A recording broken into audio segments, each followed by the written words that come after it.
Assalamualaikum warahmatullahi wabarakatuh.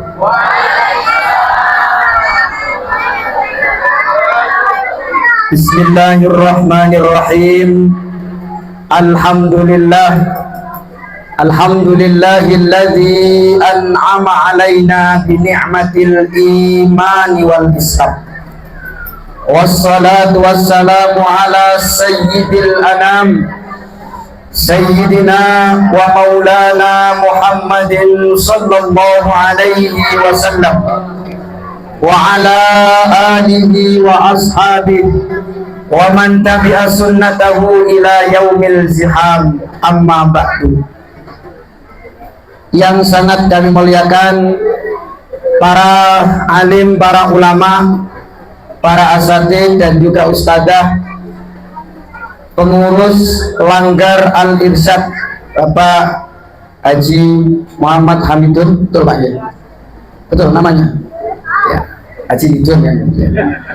Apalnya begitu Pak.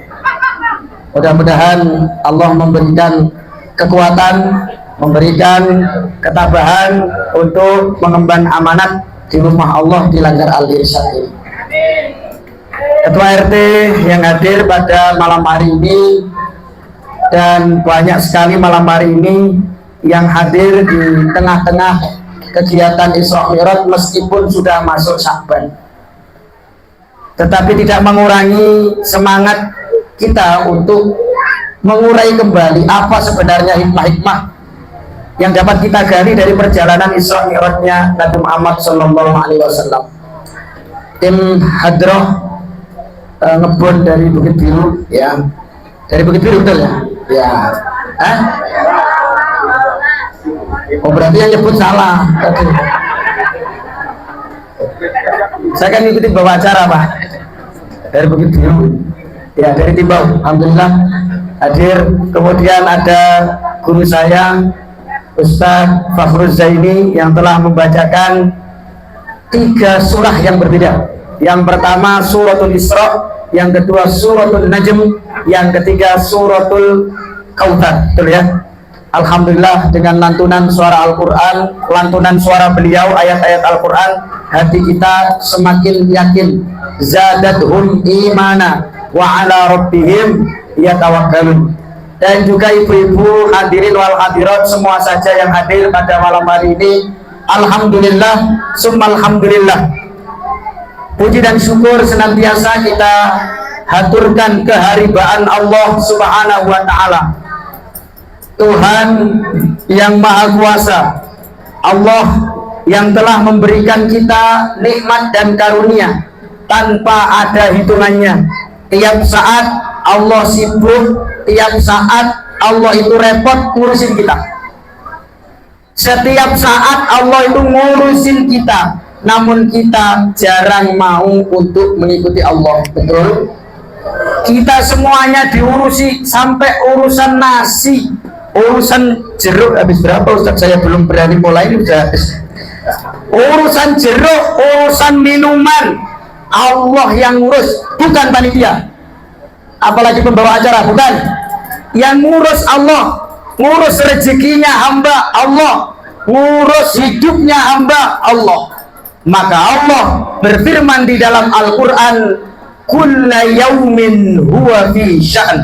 Setiap saat Allah ini kasih rezeki ini ditahan dulu rezekinya, ini kasih, ini tahan, ini dimatikan, ini dihidupkan, ini diberi sakit, ini diberi sehat, ini diberi rezeki setiap saat. Maka Allah tidak akan pernah memberikan nikmat kepada kita itu dengan hitung-hitungan, sehingga kita tidak mampu menghitung nikmatnya Allah. Ketika Allah sudah ngasihkan rezeki kepada kita, memberikan nikmat kepada kita, Allah tanpa perhitungan. Makanya kita kalau disuruh hitung nikmatnya Allah itu nggak mampu. Allah Subhanahu wa ta'ala berfirman, a'udzu billahi minasyaitonir rajim, wa in ta'uddu ni'matallahi la tuhsuha. Jika kita disuruh menghitung nikmat Allah dari pagi sampai ketemu pagi, kita nggak akan mampu menghitung nikmat Allah, saking banyaknya nikmat. Cuman kadang-kadang kita selalu melihat nikmat itu sesuatu yang dohir dipandang mata.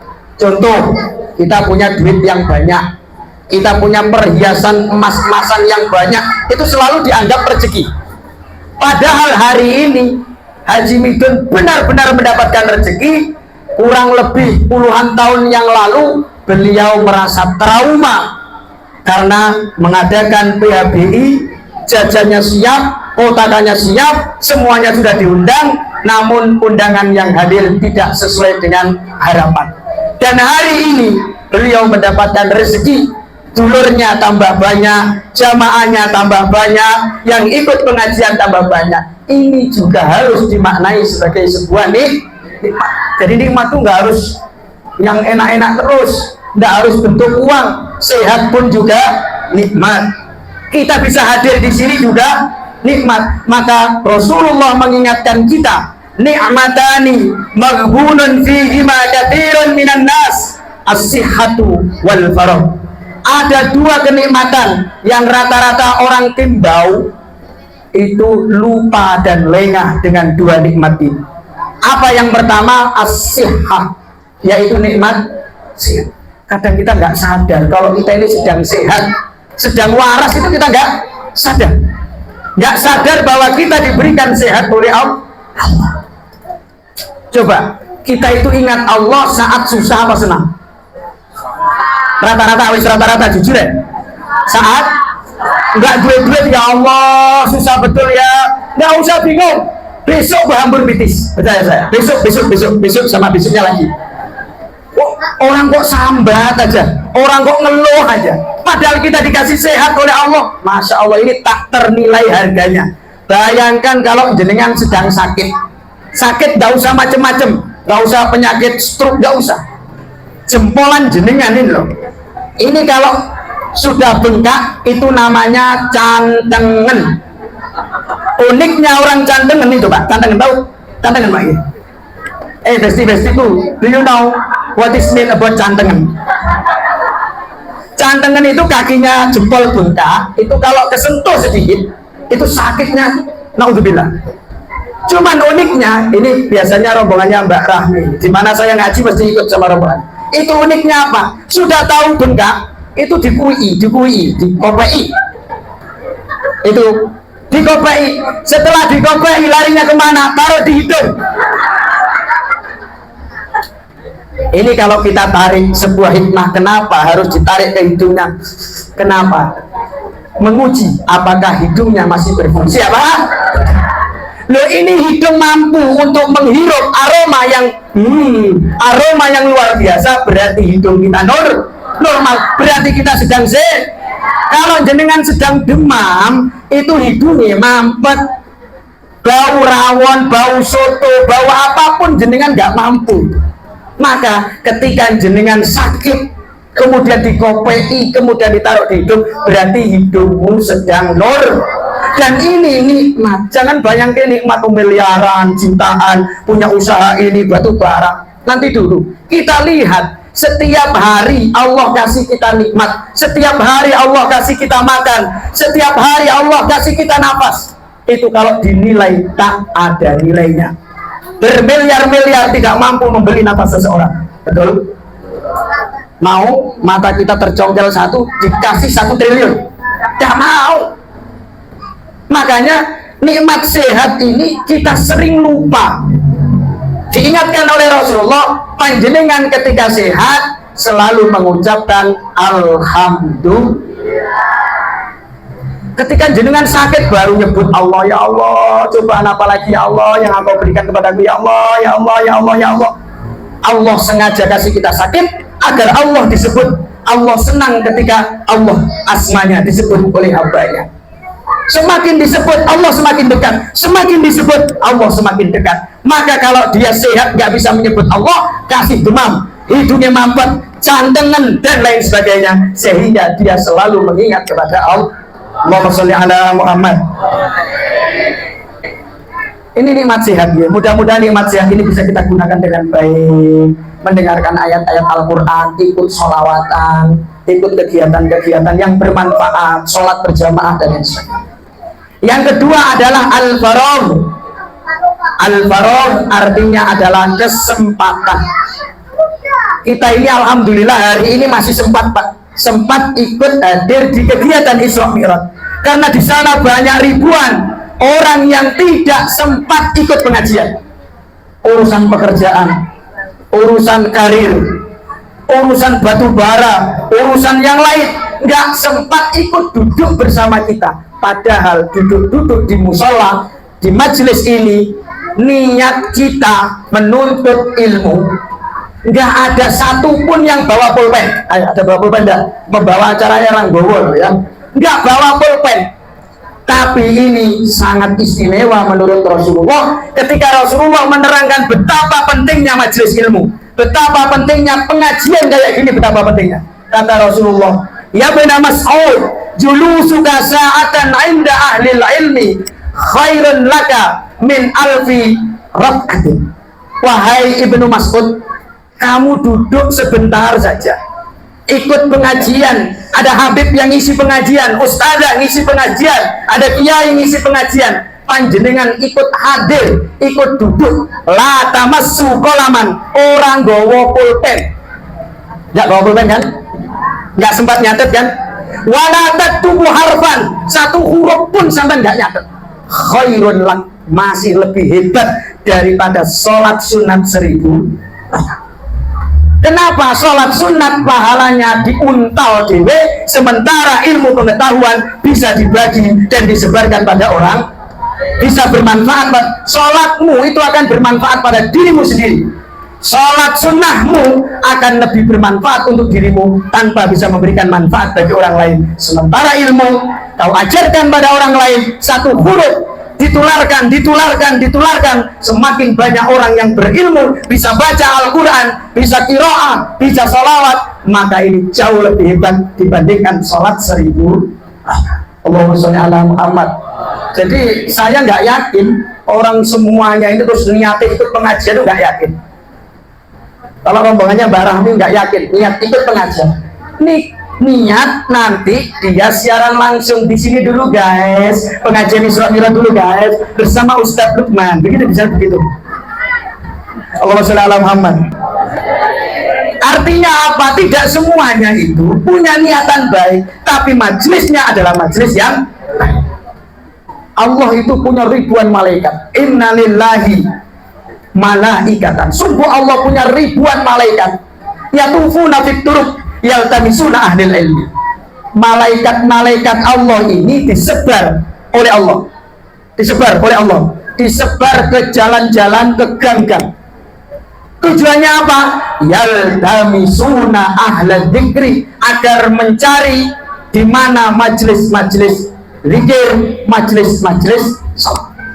Wa in wajadu, ketika malaikat sudah menemukan, nah ini di gang 3 ya, sebelah gang 3 ada musola ya Allah, namanya musola Al-Irsyad, sempat mati suri. Kok bisa mati suri? Iya, tadi ketuanya sudah ngomong sejak 2007. Ini ketahuan, lalu dilaporkan kepada Allah Subhanahu wa Ta'ala. Allah kemudian berfirman, wahai malaikat, tanyakan pada mereka minta apa? Malaikat kemudian berkata, halummu. Umpama bahasa Jawanya, come here. Nah, kemari, ayo kumpul, ikut pengajian, ayo sama-sama kumpul. Halummu ila hajatikum, apa hajat kalian, apa kebutuhan kalian, apa keinginan kalian, dikabulkan oleh Allah. Itu yang jauh malaikat, bukan caleg. Yang jauh malah malaikat. Yang bilang malaikat, ayo kumpul pengajian, ayo majelis zikir, ayo sholat jamaah, ayo bareng-bareng belajar mendengarkan lantunan ayat-ayat Al-Quran. Diajak kumpul, hajatmu apa, keinginanmu apa, dikabulkan oleh Allah. Lah, lalu kemudian ditanya, singkat cerita, tanyain orang-orang yang ada di Langgar Al-Irsyad pinginnya apa. Kalau ibu-ibu rata-rata pingin apa?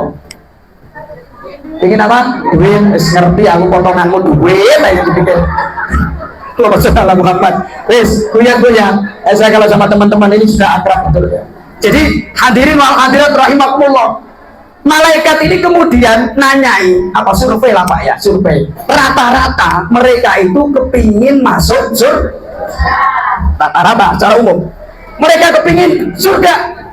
Lalu ditanya lagi sama malaikat, coba tanya balik. Kalau seandainya orang-orang yang hadir malam hari ini benar-benar melihat nyata surga, apa yang akan mereka lakukan? Lalu ditanyakan pada orang-orang, gimana kalau di depanmu ada surga? Saya akan lebih aktif sholat, saya tidak akan pernah meninggalkan jamaah, saya akan tilawah Al-Quran tiap hari, saya akan sholawat tiap hari, karena dia sudah lihat di depannya ada surga. Oke, kalau mereka minta surga, mereka minta dilindungi dari apa? Rata-rata mereka nggak mau masuk neraka. Nggak ada satupun di antara kita yang mau masuk neraka. Terus kalau seandainya mereka benar-benar dihadapkan kenyataan neraka, bukan cerita, bukan arti-arti daripada Al-Quran, kayak apa? Mereka melihat nyata neraka. Ketika disurvei, Pak, disurvei, maka mereka adalah orang yang akan lari sejauh-jauhnya dari maksiat. Mereka tidak akan menyentuh narkoba, mereka tidak akan mendekati miras, mereka nggak akan rasan-rasan gosip, hoax dan lain sebagainya. Mereka pasti akan nuruti perintahmu ya Allah. Lah, terus Allah menerima ini. Kemudian malaikat itu nyeletuklah, bahasa dalam hadis itu. Nyeletuknya begini. Tapi ya Allah, saya mendengar bahwa di antara mereka itu ada ndak niat ikut ngaji. Pokoknya hadir daripada tidak enak sama yang undang, akhirnya hadir. Pokoknya niatnya itu nggak tulus dari ilmu lah. Kumpul sama orang-orang ahli sholawat, kumpul ahli zikir. Lalu kata Allah, alaisa huwa ma'ajalisihim, bukankah dia kumpul satu ruangan, satu majelis sama mereka-mereka yang ahli sholawat, ahli baca Al-Quran? Iya ya Allah. Ya sudah, mereka termasuk orang-orang baik. Allahumma sholli ala Muhammad. Makanya pengajian itu rata-rata di dalam apa di luar? Pilih dalam apa di luar? Nah, ini Pak Edi kan gak enak karena anu aja kan dalam musola, masa di luar kan, akhirnya maju di depan. Rata-rata milih belakang. Betul Pak? Betul. Yang di depan suruh maju loh, ruangan masih ombo kayak gini itu loh. Pilih di belakang kok Pak. Itulah karakter kita. Dan itu digambarkan di dalam hadisnya. Tapi mereka semua adalah masuk jaringan, masuk rombongan ahli zikir. Jadi mudah-mudahan yang sama-sama sehat, sama-sama sempat, ini termasuk yang ada di dalam hadis ini. Kumpul bersama ahli Quran, kumpul bersama ahli sholawat, kumpul bersama ahli ilmu. Mudah-mudahan kita nanti kumpul di surga. Amin Allahumma. Terus pelajaran pertama, syukur pelajaran pertama. Yang kedua, sholawat dan salam mudah-mudahan dilimpahkan. Saya tanya dulu, ngaji sampai jam berapa? Pak Ketua, setengah 11 ya. Oke, nggak ada masalah, setengah 11. Oke, terus hadirin rahimakumullah, sholawat dan salam mudah-mudahan selalu tercurah kepada junjungan kita Nabi besar Muhammad SAW, yang malam hari ini beliau pelaku sejarah, dijalankan oleh Allah Subhanahu wa taala dalam perjalanan Isra wal Mi'raj Nabi besar Muhammad sallallahu alaihi wasallam. Nabi Muhammad tokoh sentra di dalam perjalanan Isra dan Mi'raj yang terjadi 10 kenabian. Tahunnya adalah tahun ke-10. 10 tahun Rasulullah menjabat sebagai seorang nabi dan rasul. Tidak semua warga di sekitar mengikuti dan mengakui kenabian dan kerasulan Nabi Muhammad sallallahu alaihi wasallam. Orang yang paling getol memusuhi, orang yang paling getol menghambat Rasulullah adalah pamannya sendiri, yaitu Abu Lahab dan Abu Jahal.